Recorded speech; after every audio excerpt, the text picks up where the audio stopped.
this again. I just spent a half hour recording and realized that the lights on the camera looked super flickery, and I didn't think anybody was ever going to watch that. So I'm going to try and do this again, but also not half an hour long. This video is, I've been actually looking forward to making this one. This is to showcase these harps here, which cost a total of 11 cents because I've either used recycled scrap materials or I used Canadian Tire money and had to pay 11 cents in the balance for cheap pieces of square stock and other materials that I just have lying around. So anyway, this is to just showcase my homemade stuff. I started off, I replaced, these antique England ones. I picked these up off Facebook Marketplace. This one I just repaired.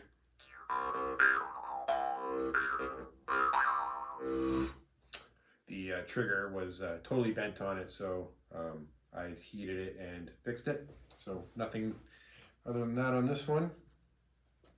This one I called the Boxcar bass harp. This is my first attempt at actually making a reed. Again, antique England harp, completely non-playable, just awful sounding, very, very unpleasant to look. I even thought it was like just an ornament. Didn't even think it was a harp. But anyway, the reed material was just this sheet of stainless steel that I got from replacing my microwave. I'm pretty sure it was a fire stop in the over the range hood. So anyway, I've been using that to chop up and make reeds. So first attempt at a reed, Boxcar bass harp.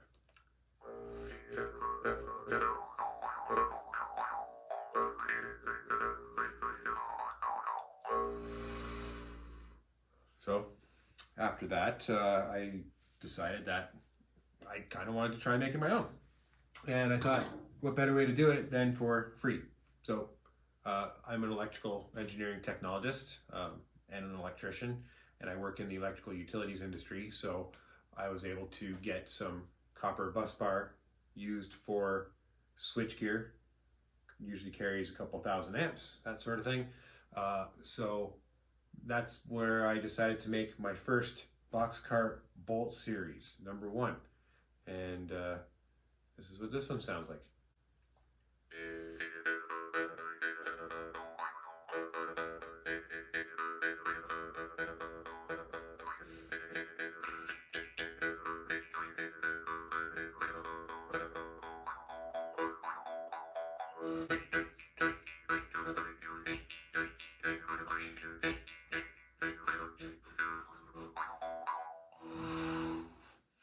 So this one, the reed was originally this reed, and I ended up bending the shit out of it because I was playing way too hard. And this reed material is just that steel banding from shipping skids. And I just pulled a bunch of that out of the scrap metal bin at work and thought, twang, this is something I can make a reed out of. And you got to go easy on it. It's definitely not spring steel. So I took after one of my more delicate Drembas and I curved the trigger so that it's only one direction, so you can really only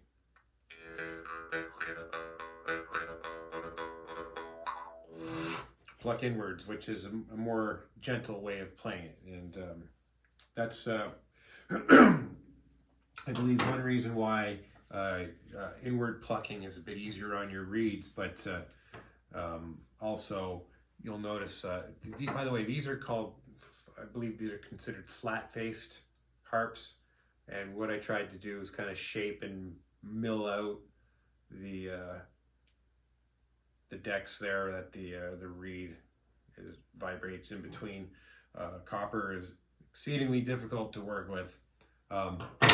Before I went to school for electrical engineering technology, I didn't even have electrical classes in my high school, and I took machine shop all through high school. So I became handy with metalwork and that sort of thing and learning how to use tools. Plus my dad is a millwright, and yeah, if I didn't go to college for what I did, I would have been a tool and die maker, or a machinist or something. So that's why I thought, hey, I could get into making these things. So attempt number 2 was, again, because my son really wanted one. This is bolt number 2. Again, filing down the copper. I tried little machining, milling bits and stuff like that with my Dremel. It's just copper is too hard. But I used that stainless steel again for the reed. And you still got to go easy on it, but it is a little better than the other one. So bolt series number 2.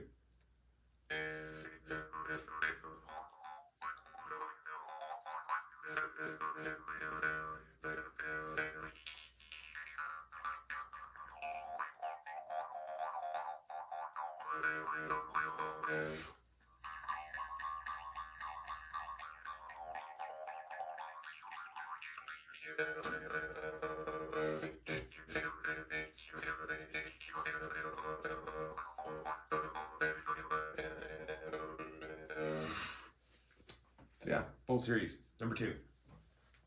Moving on, I decided to try the bent frame style. This was my first attempt at that. You'll notice that it is not symmetrical. This was just my attempt at seeing if I could make one out of this style frame. So I got, I believe this is just some 1/4 inch square stock, picked up from Canadian Tire. Paid most of it with Canadian Tire money. Same stainless steel reeds. I've actually got on its way soon some reed blanks out of some proper spring steel that I'm getting from Jamie Bebb from the Harpery. I've been talking to him and getting some pointers and tips about harp making and that sort of thing. And he's going to send me a bit of proper spring steel reed material to try this out with. So that should be fun. I'm looking forward to making a proper one because these, again, just an experiment. I call them my bent rail series because a bent frame kind of looks like a rail, keeping in line with the whole boxcar bets thing, the whole railway hobo sort of thing. So anyway, the other idea of that was that these could have totally gone off the rails. Fortunately, every single one of these happened to be some success in its own right, but each harp took on its own way of developing, and I just kind of went with it. I just followed the way I wanted to go. Bent rail number 1 turned out to be very bassy. I went with a simple triangular shape. I was just trying out the reed, the bend methods and stuff, and seeing what works, what doesn't. Simple reed. I did a really nice job. I'm happy with that teardrop trigger. Just a 90-degree sort of, yeah. Anyway, very bassy. A long, narrow reed makes for bassy sound.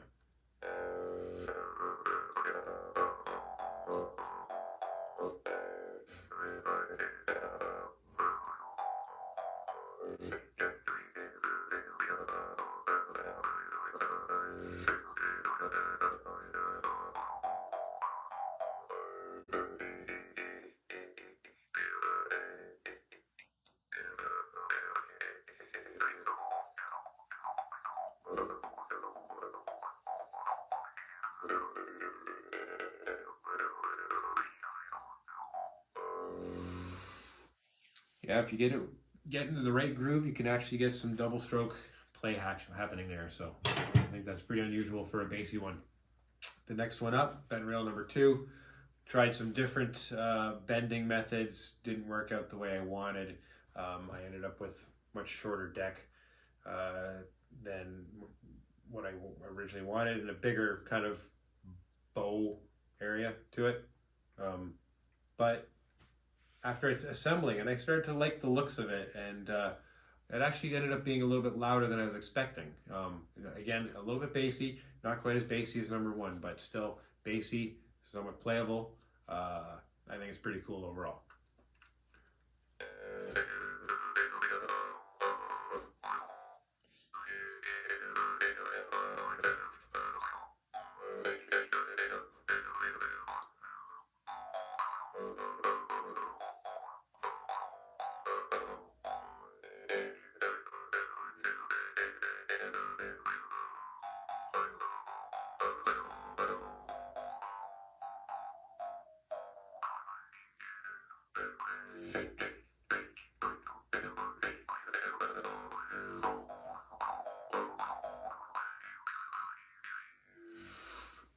one kind of forces me to slow down a little bit. As you can hear, there's a bit of clanking and stuff like that. But yeah, when you get into a good groove or a mood for this one, it's a nice harp to play.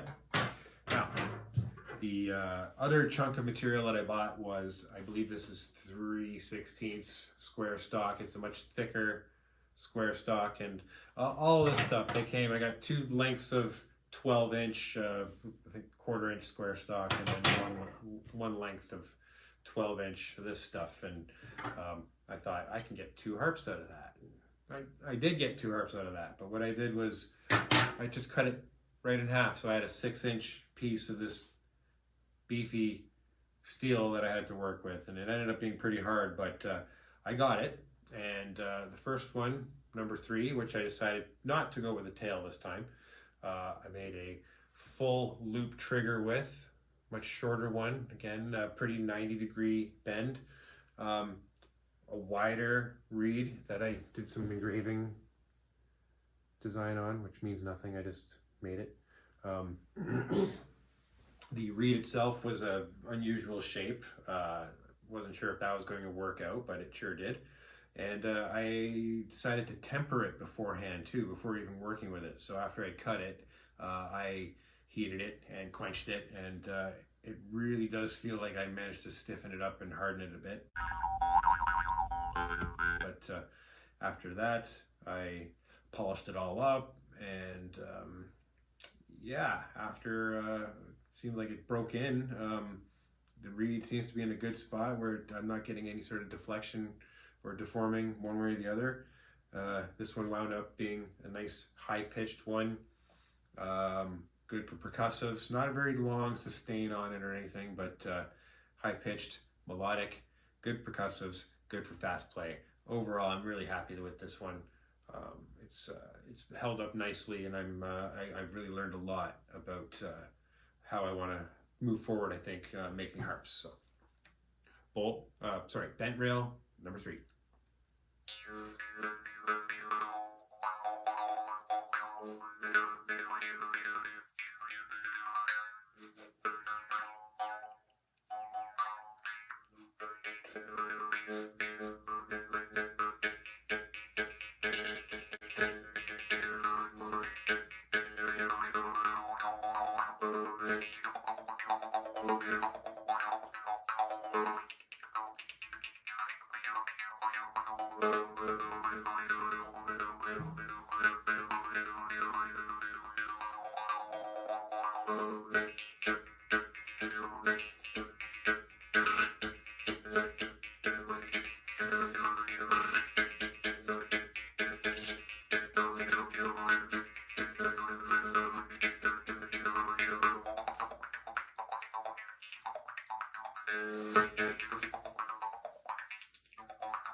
Yep, happy with that one. And that brings us to my latest one, which I've been anxiously hoping to get done so I could make this video and gloat about my glorious 11-cent valued collection of jaw harps. So this one, oh, I should also mention that this one was almost a disaster because I was making some adjustments which were really tough with this thicker material, and if you get too close with the frame and you're trying to bend it back, and I slipped anyway and bent the shit out of the frame, and I managed to get it back, but I was pretty upset. I almost lost this one. Swore to Christ I was not going to let that happen again. And so what the hell happened? Yep, did it again. This one not quite as bad, but I did it a few times. And yeah, I don't know, but I saved it, did the same sort of thing. I tempered it before working with it, but I had to do a whole pile of tempering and quenching and stuff afterwards. But randomly, mistakenly, accidentally, managed to get this cool heated finish on it that I was going to clean up to make nice and shiny like this one again. But I thought, wow, I actually got a nice even gradient on it. It's just this nice earthy sort of brownish color to it. And I did more engraving on the reed on this one too. Full loop trigger again, a little bit longer a little longer reed. That's because I wanted the tone to come down a bit. So you have a bit more weight on the end with a longer reed, and I also made it a narrower reed. It's also longer, like overall lengthwise too, a little bit. But anyway, bent rail number 4. The one main difference about this one that other than when I sharpened the reed on this one, I sharpened it so that it's more of a knife edge like this, whereas this one I went with a chisel edge where I only sharpened the one side. And this one I actually ended up cutting my finger on. I managed to get such a nice sharp edge on it. But anyway,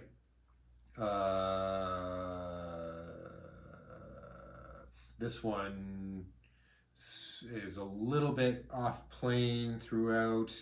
I think too, maybe because the decks are a bit shorter, I don't know, but on this one there is a distinct difference in the sound, inward style plucking versus outwards. The inward has a much cleaner bell, well, the bell ring or bell tone, which is kind of that default it's very clean.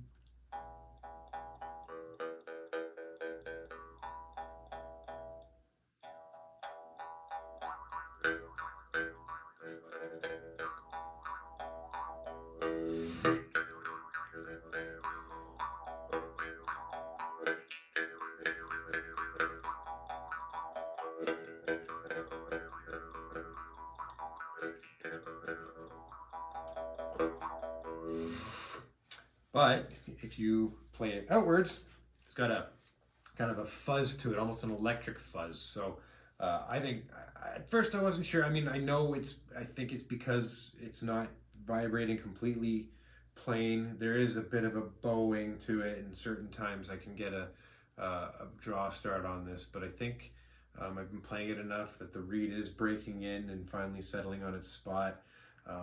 But yeah, if I don't go too hard on it, I don't get any deforming. But definitely on the outward stroke, there's a distinct difference in the sound. It's got a cool fuzz to it that I've grown to like. It gives it kind of an electric sort of distortion to it, I think. So here, inward, outwards.